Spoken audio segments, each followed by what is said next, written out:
Chers téléspectateurs, je vous dis bonjour dans ce décor de ville, décor de quartier. Nous sommes dans les rues de Brazzaville et nous sommes venus à la rencontre de l'homme qui est connu sous le nom de Jonas Fred Makita, ex-délégué au contrôle budgétaire de l'hôpital général de Dolisie. Excusez les conditions de tournage, ce n'est que normal parce que nous sommes dans la rue. Je viens donc le rencontrer pour évoquer la situation qui a été vécue et qui a prévalu à son éviction du poste qu'il occupait jusque-là. Mais avant, je vous invite à suivre cet élément. J'ai un conseil à donner à tous mes amis jeunes du Congo. Tous les amis jeunes, ceux qui auront la chance d'être nommés dans ce pays. Lorsque vous découvrez la magouille et les détournements là où vous serez nommé, fermez vos yeux, acceptez la magouille et le vol. Car mon seul péché à l'hôpital général a été de refuser de rentrer dans la magouille. Si j'étais rentré dans la magouille, on ne m'aurait pas viré. Vous comprenez par vous-même clairement que ma hiérarchie est impliquée dans cette magouille. Mais vraiment, pitié pour le pays, pitié pour le Congo. Refusez les détournements, refusez la magouille. Et j'ai toutes les preuves de cette magouille. J'ai pris le temps de garder le document et les preuves de cette magouille.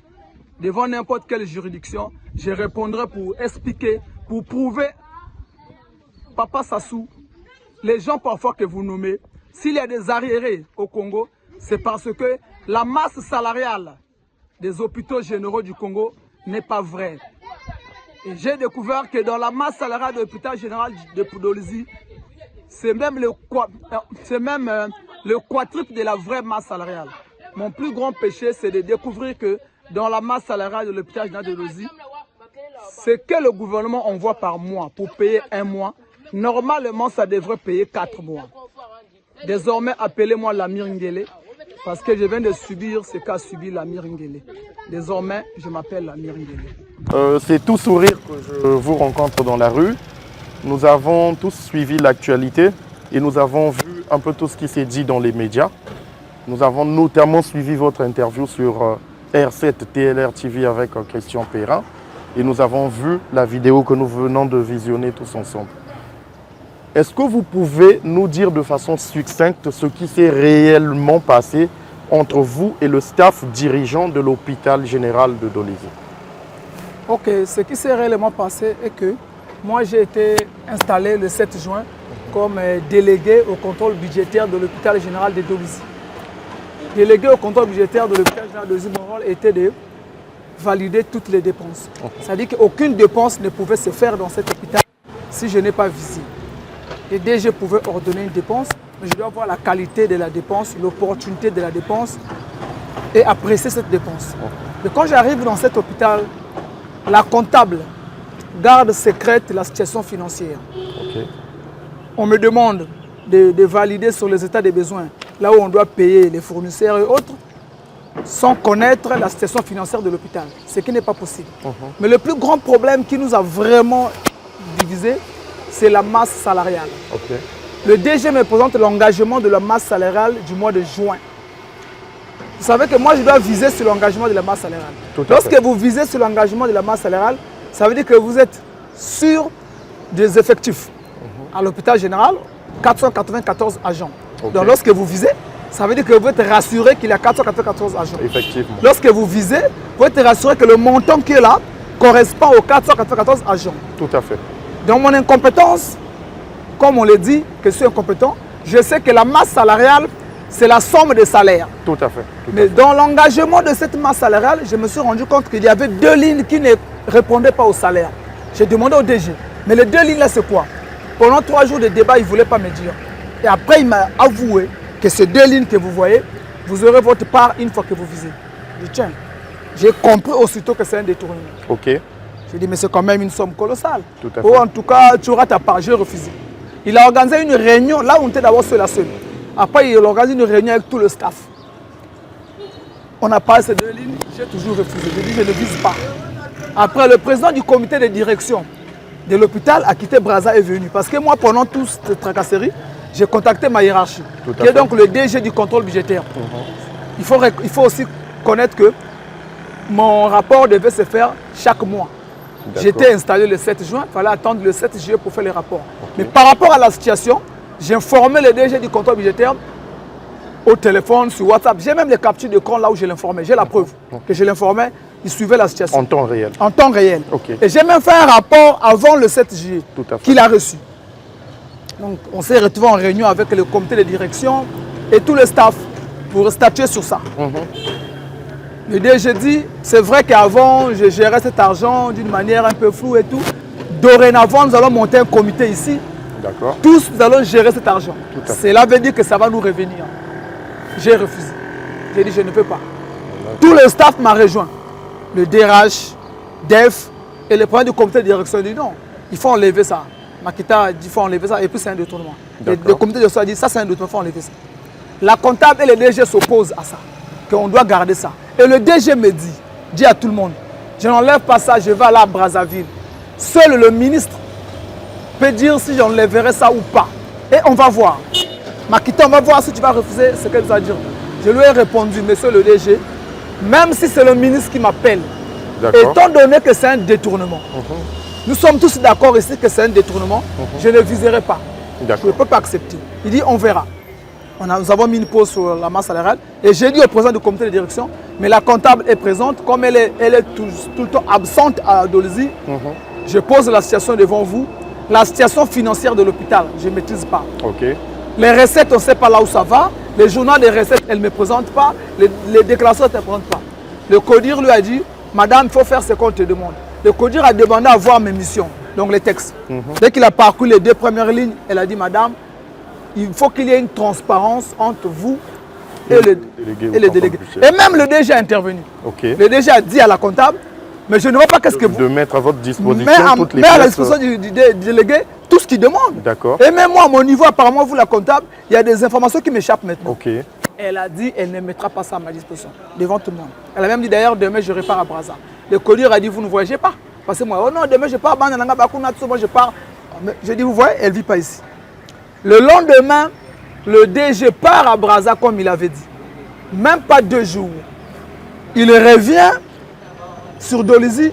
Et c'est le jour qu'il revient que le préfet nous appelle à la préfecture pour me présenter la note qu'il m'a fait à mes fonctions. C'est là où moi j'ai compris que le DG est allé voir le ministre. Le ministre a mis fait à mes fonctions sans m'écouter. Le ministre a fait la même chose que le sage qui ne m'avait pas écouté. Donc pour moi, ma hiérarchie est donc complice des détournements qui se passent à l'hôpital général de Dolisie. Parce que ma hiérarchie ne m'a pas écouté et j'ai été viré. Effectivement, lorsqu'on analyse la situation et qu'on la regarde de près, il apparaît évident que des sommités sont impliquées dans ce procédé de détournement. Mais la question qui me vient tout de suite, c'est que la comptable ne résiderait pas à Dolisie et qu'elle vivrait à Brazzaville ici, alors qu'elle est légalement affectée à l'hôpital général de Dolisie en sa qualité de comptable. Et vous avez évoqué là-dedans le fait que ces différents déplacements sont pris en charge par l'hôpital général de Dolisie. Comment ça se passe et comment elle fait pour obtenir ces financements-là? Vous savez, avant ma nomination, l'hôpital général de Dolisie n'avait pas un délégué au contrôle budgétaire. Donc, le DG, c'est l'ordinateur comme d'habitude. Donc, il n'y avait pas une personne qui pouvait contredire le DG en ce qui concerne les dépenses. Et la comptable, déjà, toutes les recettes de l'hôpital, c'est un secret de la comptable. Je dirais la comptable et le DG. Parce que le DG a quand même 7 ans à l'hôpital général de Dolisie. Donc, il ne va pas accepter que les recettes et autres, la comptable gère seule. Donc, pendant que je suis arrivé, on m'a installé, la comptable n'était pas à Dolisie. Elle était absente. Mais quand elle vient, pour les réunions qu'on avait, le comité de direction avait demandé qu'elle soit là, elle dit qu'elle doit repartir. Et comme elle va repartir, sachant qu'elle vit pour elle à Dolisie, avec les frais d'émission de l'hôpital, moi j'ai dit, moi pour accepter de viser ou quoi que ce soit pour des frais d'émission et tout, il faudrait que je sache qu'est-ce que la comptable va faire à Brazzaville. Puisqu'elle vit pour elle là-bas. Quelle est la mission qui l'emmène à Brazzaville? Surtout que le président du comité de direction avait déjà dit à la comptable que vous ne voyagez pas parce que demain nous allons continuer nos réunions. Et elle a bafoué, bravé le président du comité de direction. Je vais viser quoi? Je ne vais rien viser. D'accord. Mais n'empêche qu'elle a quand même accès aux ressources. Non, mais attendez, c'est la comptable. D'accord. Toutes les recettes de l'hôpital, c'est elle qui les reçoit. Et même le même jour, le lendemain, quand le DG voyageait, bien qu'il est le DG, il prend son autorisation auprès du préfet pour voyager. Mais ses frais d'émission, moi je n'avais pas, je n'allais pas refuser, mais il ne m'a pas demandé même de viser. Okay. Il s'est servi lui-même. Et j'ai la preuve qu'il s'était servi. Parce que j'ai la copie de là où il avait écrit ses frais d'émission qu'il avait pris et son chauffeur et ce qu'il avait donné au comité de direction. Sachant que je suis délégué au contrôle budgétaire à l'hôpital, toutes dépenses où je n'ai pas visé sont appelées dépenses inéligibles. Okay. Donc ce que le DG avait pris, c'était une dépense inéligible. Mais il avait quand même pris et il était parti. Et à ma grande surprise, lorsqu'il revient, c'est le même jour que la note qui m'est faite à mes fonctions arrive. Ok. Mais vous avez mis le doigt dans un gros nid parce que les implications sont énormes. Est-ce que on ne peut pas se permettre de dire que même le ministre est mouillé dans cette affaire? En tout cas, moi personnellement, depuis le jour que j'avais reçu ma note qui m'était faite à mes fonctions, j'avais enlevé ces doutes. Ok. Parce qu'avant, je me disais, ah, le ministre ne peut pas être dedans. Mais dès que j'ai reçu la note, j'avais compris qu'il était dedans. Parce que lorsque les sages font leur fiche contre moi, les sages ne m'interpellent pas aussi pour m'écouter. Parce que tous ces bureaux de sages, ils me connaissent. Et le président des sages, lui, son téléphone n'a pas de WhatsApp. Il a un petit téléphone, c'est un vieux que je connais. Okay. Mais à leur niveau, je comprends. Hein. Ils ont faim, ils ont été corrompus pour faire une fiche. Mais ce n'est pas leur fiche qui me fait partir de l'hôpital. D'accord. Voilà pourquoi moi, je ne gère pas trop. Parce que quand ils font leur fiche, mais sinon, les sages peuvent se réveiller un matin. Ils disent, bon, nous voulons qu'on nomme tel jeune de deuxième ministre. Et on va le faire. Bon, les sages peuvent dire, bon, nous voulons que tel ministre, on l'enlève, on va l'enlever. Donc, ce que les sages ont dit, ça n'avait pas l'obligation, ça ne donnait pas l'obligation à ma hiérarchie de me virer. Voilà pourquoi je prends les sages comme un bouc émissaire, comme les gens qu'on a juste piégés. Le vrai problème, c'est que ma hiérarchie, après avoir su que moi, je bloquais la magouille, ma hiérarchie ne voulait plus me voir là. Ma hiérarchie ne voulait pas me voir là, parce que ma hiérarchie était informée de tout ce qui se passe. Donc vous avez été sacrifié par votre hiérarchie. Ok. Donc pour moi, ma hiérarchie est complice des détournements qui se passent dans cet hôpital. Mais je vais vous dire, monsieur Sacha, excusez-moi, ce qui m'a plus énervé. Donc, de tous les hôpitaux généraux du Congo, l'hôpital général de Dolisie est le seul hôpital qui n'a pas de scanner. Bon? Oui, il n'y a pas de scanner là-bas. Et à l'hôpital général de Dolisie, au poste opéré et aux soins intensifs, il n'y a pas la climatisation. Le groupe électrogène de l'hôpital général de Dolisie n'a pas d'inverseur automatique. Ça veut dire que si, comme par hasard, vous venez me rendre visite à Dolisie, vous tombez malade et qu'on doit vous intervenir, s'il y a coupure, surtout qu'il y a beaucoup de coupures, s'il y a coupure, vous mourrez. Parce que le monsieur qui doit courir pour aller mettre l'électrogène en marche, ça sera trop tard. C'est ça qui m'avait révolté. Et l'instinct maternel a joué en moi parce que je suis de Dolisie. Ça aussi, ça compte. Le fait que je suis de Dolisie, voir que donc, le monsieur là, ça fait 7 ans qu'il est là, et il y a un désordre comme ça, et par rapport à ce qu'il détourne par mois, ça peut acheter un... Est-ce que les sommes que vous avez vues, les deux lignes qui apparaissaient dans notamment la masse salariale et qui ne correspondaient à aucun salaire d'un seul agent là-bas, mais qui était géré de façon tout à fait opaque par le directeur général. Est-ce que ces deux lignes-là, même pour un seul mois, pouvaient permettre de combler tout le vide que vous venez d'évoquer? Est-ce qu'on pouvait se payer des groupes électrogènes en bonne et due forme? Est-ce qu'on pouvait, ne fût-ce que sur une année, peut-être financer l'achat d'un scanner? Est-ce qu'on peut installer des inverseurs automatiques comme vous êtes en train de le dire? Ces deux lignes-là pour un mois, peut payer un scanner. C'est pas une petite, mais ce n'est pas une petite somme. Ça, mais jusque-là, vous n'avez pas évoqué la somme. Non, vous n'avez pas parlé de ce montant. Mais le montant, là, j'ai parlé. Est-ce que cela est soumis? Est-ce que vous êtes soumis à une obligation de secret professionnel? Ce montant-là, mais raison pour laquelle, lorsque les gens disent que Makita emmène les affaires sur les réseaux sociaux, depuis que j'ai été installé, le seul document concernant cet hôpital sur les réseaux sociaux, c'était la fiche des sages. Mais la fiche des sages, qui emmène ça sur Brazza? C'est lui-même le DG. Le DG. Mais comment ça se retrouve sur les réseaux sociaux?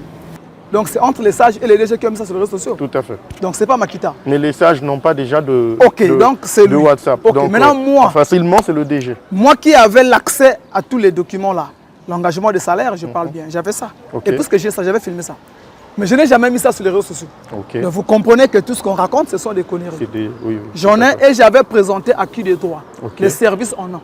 j'avais présenté au service. Parce que j'étais reçu par les services. D'accord. Si je suis même venu à Brazza, effectivement, c'est pour être reçu par les services. Et ils m'ont reçu, ils avaient pris ça. J'avais présenté. Donc pour revenir un peu, je vais vous dire, en dehors de la masse salariale qui est douteuse, il y a aussi les effectifs. Okay. Moi, je suis un enfant de Dolisie. Je sais que cet hôpital a des agents fictifs. Mais pour être sûr du nombre, parce que l'effectif, il y en a. Mais pour être sûr du nombre, j'ai proposé qu'on doit faire un contrôle physique. Okay. Parce qu'étant donné que je dois viser sur la masse salariale, donc j'engage mon visa pour les 494 agents. Tout à fait. Moi, pour me rassurer qu'il y a 494 agents, nous devons faire un contrôle physique. Mais comme il y aura bientôt paiement de salaire, je dis au prochain paiement de salaire, tous les agents de l'hôpital général, on les paye à la banque postale. D'accord. C'est l'hôpital qui les envoie à la banque postale. On peut faire une réquisition. Les jours de paiement, on bloque le salaire. Toi, pour aller prendre ton salaire, tu passes à l'hôpital, tu te fais contrôler physiquement. Et j'ai dit, le registre à l'entrée de l'hôpital qui est là, on voit les 3 derniers mois s'il y a ton nom. Okay. C'est ça même qui a fait qu'on puisse me faire partir vite avant qu'on paye les salaires. Okay. Parce que je devais contrôler ça. Okay. Or, contrôler ça, c'est retrouver l'effectif. Et le montant que j'ai dit de 2 fausses lignes n'a rien à voir avec l'effectif. Avec l'effectif. Et quand on ajoute l'effectif plutôt, un mois de salaire que l'État congolais envoie peut nous payer 3 mois, voire 4 mois. 4 mois de salaire. Okay. Donc là, les arriérés qui nous emmènent aux grèves sont volontaires. Parce que le gouvernement qui nous gère sait qu'aujourd'hui, dans tous les hôpitaux généraux, si on fait un bon contrôle, le 1 mois peut payer 3 ou 4 mois, donc il n'y aura pas d'arriéré. Effectivement. Mais là, ça nous emmène aussi à un constat. Vous avez fait votre sortie parce que vous avez été accusé, sinon taxé d'incompétent. Et de celui qui veut faire la pagaille, les troubles dans la ville. Et finalement, sur base de cela, vous avez été relevé de vos fonctions. Mais c'est révélateur également d'un autre problème que vous avez également épinglé dans l'une de vos publications à travers les réseaux sociaux. On a pu lire un message où vous avez épinglé le président du CODIR, un nordiste, le DG, un nordiste, la comptable nordiste. Et donc, tel que vous étiez dans la configuration où vous vous êtes retrouvé, vous étiez le seul sudiste parmi les, je dirais, les dirigeants, parmi les membres du directoire de l'hôpital. Et ça relève on va dire, la situation du tribalisme. Est-ce que, de façon concrète, vous êtes en train de nous dire que le tribalisme est profondément ancré dans l'administration congolaise? Parce que c'est des choses que nous savons à plusieurs degrés, mais là, c'est quand même assez fort. Et c'est quelqu'un qui a occupé une certaine fonction dans l'ossature d'un hôpital qui donne de telles informations. Donc, après, à un moment donné, il y a lieu de se poser des questions. Et si le tribalisme, il y a, qui est tribaliste? Qui alimente le tribalisme? Ok, vous savez, mon frère qui t'a dit, je vais vous dire une chose. Je prends un exemple. Votre ami vient chez vous à la maison, il se déshabille, il est nu. D'accord. Vous n'êtes pas en train de suivre. Mais votre fillette de 4 ans vous dit, papa, votre ami, papa Makita est nu. Là, c'est la fillette qui est impolie, qui est sauvage, ou encore c'est votre ami qui est nu, qui est sauvage. Mais naturellement, c'est mon ami. Ok. Donc, les gens aiment dire on ne doit pas parler du tribalisme, mais on doit combattre le tribalisme par les actes et non par les vaines paroles. Tout à fait, tout à fait. On doit combattre le tribalisme par les actes et non par les vaines paroles. Ok. Quand on parle de la configuration de l'hôpital général de Dolisie, mais effectivement, s'il n'y a pas eu mon incident, vous n'allez pas savoir cela. Tout à fait. Et je peux le répéter. Ça, c'est vrai. Le CODIR est nordiste. Ok. Le DG est nordiste. Le DEF, directeur économique et financier, est nordiste. La comptable est nordiste. Le ministre du budget qui me nomme et qui me relève est nordiste. Le ministre de la santé est nordiste. Tout à fait. Mais de vous à moi. Donc, devant cette situation, c'est moi qui suis tribal qui le dit, ou c'est ceux qui nomment qui sont tribal? Il faut que nous cherchions des solutions. Okay. Est-ce que c'est moi qui rappelle ça, qui le dit, ou ce sont ceux qui nomment?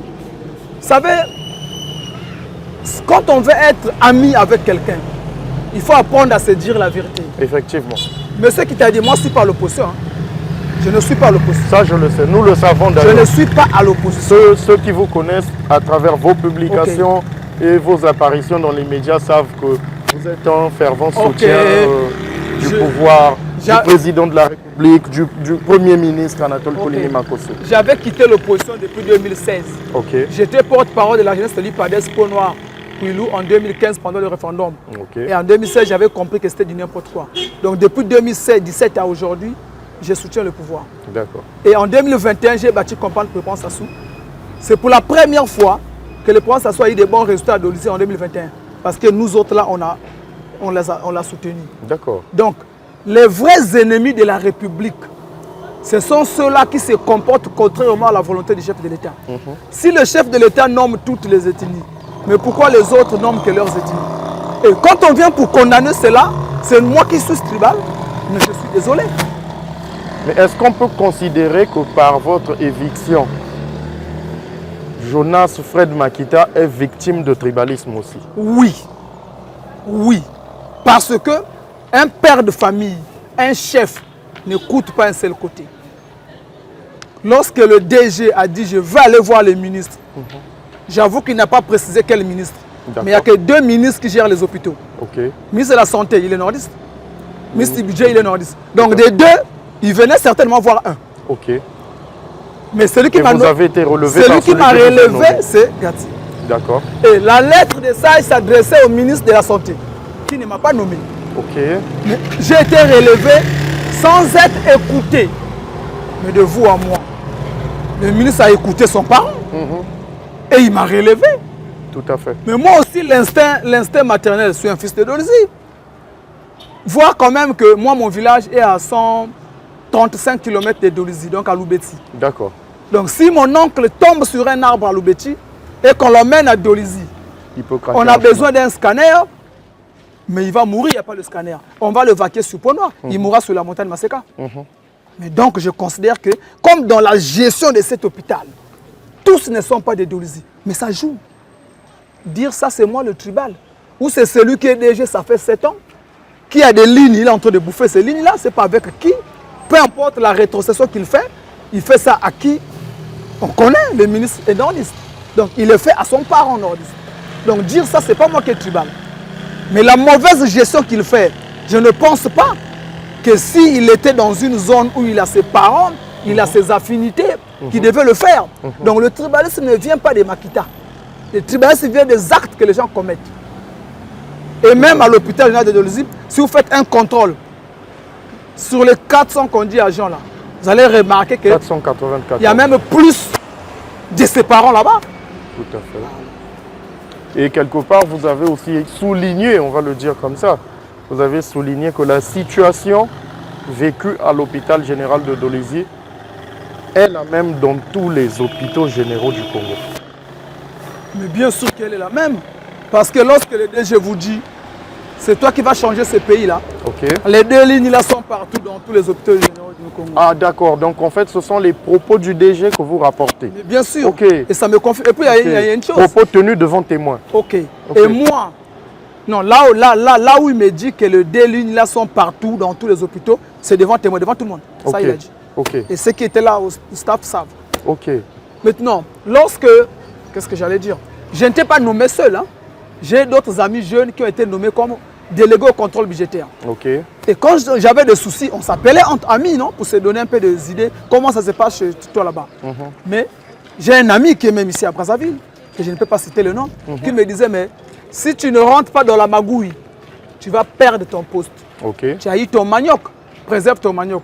Je lui ai dit, je préfère perdre mon manioc que de me retrouver à la maison d'arrêt, comme notre ami Nol Analouche, qui était SG à la mairie de Luandjili, mais qui est allé à la maison d'arrêt. Moi, je ne veux pas de ça. Et quand j'ai perdu mon poste, quand on a mis fin à mes fonctions, cet ami, juste aujourd'hui, se moque de moi sur les réseaux sociaux. Il me dit, tu as vu, non? Moi, je t'avais dit, tu vas perdre ton poste si tu ne rentres pas dans la magouille. Donc, j'imagine qu'il est dans la magouille, puisqu'il a tout son poste. Tout à fait. Tout à fait. Alors, nous allons sortir un peu du contexte de tout cela, tout en restant autour de l'hôpital de Dolisie. Vous avez souligné qu'il y a eu, avant votre nomination au sein de l'hôpital, une mission de la haute autorité de lutte contre la corruption qui aurait enquêté notamment sur le fonctionnement de l'hôpital général de Dolisie et les dérives donc qu'il y a au niveau de la gestion. Mais lorsque vous êtes arrivé, sans vous avez pris connaissance de ces désordres-là, pourquoi n'avez-vous pas pensé en fait formuler une plainte de dénonciation en bonne et due forme auprès de la haute autorité de lutte contre la corruption, par les outils que vous connaissez notamment? Non. Je sais que vous êtes très critique de l'action de cette institution, mais vous auriez quand même pu user de cette voie-là et puis avoir quand même un argument encore plus légal avant de faire une sortie publique. Vous savez, monsieur qui t'a dit, si on ne m'a pas relevé, s'il n'y avait pas le plan déjà de me relever en passant par les sages, vous et moi, on ne parlerait pas de l'hôpital général de Dolisie. Tout à fait. Donc, je voulais quand même prendre mon temps. Je suis installé le 7 juin. Mon premier rapport, je le ferai le 7 juillet. Mais pourquoi je vais m'agiter? Donc, ce que je faisais en sourdine, d'abord, c'est avec mon chef hiérarchique, qui est le DG du contrôle budgétaire, qui doit m'aider à régler le problème. Mais qui malheureusement est mouillé puisqu'il est encore là. Les hôpitaux généraux existent encore. Et il est là. La rétrocession continue. Vous voyez? Donc, quand j'apprends que la HALC était passée par Dolisie, j'apprends ça. Je sais que la HALC à l'hôpital général avait découvert des choses. Maintenant, je me pose des questions. Où est-ce que la HALC est allée jeter les résultats qu'ils ont trouvés à l'hôpital général de Dolisie? C'est ça la question que je me pose. Et moi-même aussi, quand je travaille pendant le 21 jours, je me rends compte que tiens, mais donc ce que la HALC avait trouvé, c'est vrai, mais pourquoi ils ont jeté ça? Ok, je ne suis pas de la HALC, mais je suis délégué au contrôle budgétaire. J'ai une bonne occasion par rapport à mes fonctions de faire ce que la HALC n'a pas fait. C'est ce que je faisais. La difficulté que j'avais, c'est qu'un délégué au contrôle budgétaire flore la prison tous les jours. Parce que tu dois viser sur des documents. Puisque les gens disent, oh mais il était pressé, il fallait attendre. Attendre quoi? Puisque moi je dois viser sur un document. Si je n'avais pas la signature, je pouvais attendre la fin du mois et faire mon rapport. Mais j'ai la signature. Est-ce que je peux viser sur un document où on doit payer un fournisseur que je n'ai jamais vu? Non, pas du tout. Vous voyez? Il faut être logique aussi. C'est ça. Mais alors, dernier point, mais là c'est vraiment le dernier. Tout ça, ça ne vous fait pas peur parce que après, il y a aussi votre personnalité qui est mise en avant et nous connaissons un peu le contexte de tout ce qui se passe. Est-ce que vous n'avez pas peur pour votre propre personne, pour votre sécurité? Monsieur Sacha, moi je ne sais pas si un cadavre peut avoir peur de la mort. Pourquoi je dis un cadavre? Niari Bouenzala, les 3 départements ont pour grand hôpital, c'est l'hôpital général de Dolisie. Donc tout habitant de Dolisie, c'est déjà un cadavre. Par rapport à la gestion de cet hôpital, les Dolisiens sont des cadavres. Un cadavre n'a pas peur de la mort. Pourquoi je le dis? Si je tombe dans ma voiture et tout, il faut le scanner. Mais il n'y a pas le scanner à Dolisie. Je meurs, non? Oui, tout à fait. Donc un cadavre n'a pas peur de la mort. Mais quand je dis sauvons la République, parce que les gens ont un problème dans ces pays. Lorsque tu es responsabilisé, tu es ministre, DG et tout, c'est toi qui fais mal. On s'oppose à toi qui fait mal. Lorsqu'on s'oppose à toi, tu veux prendre celui qui s'oppose à toi pour l'opposant du chef de l'État. Mais non, c'est toi le DG qui fait mal, toi le ministre qui fait mal, je m'oppose à toi. Maintenant, toi, tu veux maintenant me faire sortir pour celui qui est contre le président. Non, non, non, non. Le président a un mandat jusqu'en 2026. C'est en 2026 que nous, la jeunesse de Dolisie, on verra le bilan. Est-ce qu'on peut encore le soutenir ou pas? Qu'est-ce qu'on a gagné de ces 5 ans qu'on l'avait soutenu? Donc avec lui, c'est en 2026 qu'on peut parler. C'est lui qui a un mandat. Nous sommes d'accord d'être en face de lui jusqu'en 2026. C'est là-bas qu'on verra si on peut le soutenir ou pas. Mais pour des ministres qui n'ont pas de mandat, qui font mal, quand on dénonce, c'est vrai, pour ma sécurité, je suis humain, j'ai aussi peur. Ce matin, j'étais dans un restaurant. Quand je me suis déplacé, on est venu me chercher là-bas. Donc je sais que je suis en danger. Quand je me balade là, on peut me faire du mal, on peut m'enlever, me kidnapper. Mais je dis toujours une chose. Même si on peut tuer... D'ailleurs, vous avez refusé de nous suivre à cause d'une voiture non immatriculée. Ah, je vous ai dit, la voiture n'est pas immatriculée, je ne peux pas aller à Goutte. Donc même si on tue Makita, il y aura d'autres Makita. Qui viendront. Donc les opposants du Congo sont au gouvernement. Ils sont des DG, ils sont des chefs. Donc nous, la jeunesse congolaise, nous sommes opposés à ceux qui font mal. Ok. Et on demande à celui qui les nomme d'ouvrir les yeux. De 21 jours que j'ai passé comme délégué au contrôle budgétaire, j'ai compris que beaucoup des informations échappent au chef de l'État. Ok. Et à la fin, la population l'incrimine pour rien. Pourquoi je le dis? À l'époque, on nous envoyait la lutte contre la fraude aux examens. Ok. On m'avait envoyé une fois à Evo, j'ai failli me faire tuer là-bas. On m'a envoyé à Nyanga, même chose. Mais quand on t'envoie pour la lutte contre la fraude aux examens, si tu rentres dans la corruption, on te donne l'argent et la fraude, est-ce que c'est la faute au ministre? Non, pas du tout. Ok, quand on te nomme délégué au contrôle budgétaire dans un hôpital général, quand tu acceptes la corruption, est-ce que le président est au courant? Non, pas du tout. Quand la HALC fait des missions et que la HALC garde les dossiers, protège les voleurs, ce n'est pas la faute de l'État. Ok. Il faut qu'on puisse peut-être réfléchir, c'est pas comment on fera si on aura trouvé des gens à nommer sur la planète Mars, parce que la magouille est un peu partout. Et donc pour ça, il faut qu'on en réfléchisse. Ou encore, je pense que, à quoi ça sert de nommer les contrôleurs budgétaires si les contrôleurs doivent aller protéger la magouille? Lorsque tu refuses la magouille, le ministre te vire parce qu'il est lui-même dans la magouille. Ça ne sert à rien. À quoi ça sert d'avoir des institutions comme la HALC, tout ce qu'on fait là, avec de gros budgets, pour rien, alors qu'ils protègent la magouille? Ça ne sert à rien. Cet argent pouvait servir. On n'a même pas besoin peut-être d'attendre le FMI. Parce que dans tous ces hôpitaux généraux-là, il y a de l'argent qui reste là-bas. On peut retrouver de l'argent. Donc la grève devient volontaire. Les arriérés deviennent là volontaires. encore, on a parlé en gros des budgets de transfert, mais on n'a pas parlé des recettes. Que deviennent les recettes de ces hôpitaux-là? Pour l'hôpital général, là où j'ai expérimenté, les recettes, c'est un secret de la comptable qui sait comment elle gère ça. Ce n'est pas transparent. C'est ce que j'ai compris. D'accord. Alors, donc partons de votre expérience. Sur une échelle de 0 à 100%, le Congo, selon vous, est foutu à combien de pourcents? En tout cas, tant qu'il y aura l'impunité, c'est même à 98%. D'accord. Je dis souvent à mes amis, même si on nomme Jésus-Christ comme Premier ministre du Congo, on nomme Mahomet, sallallahu alayhi wa sallam, comme Djirkab, on nomme Abraham comme Djirkab adjoint.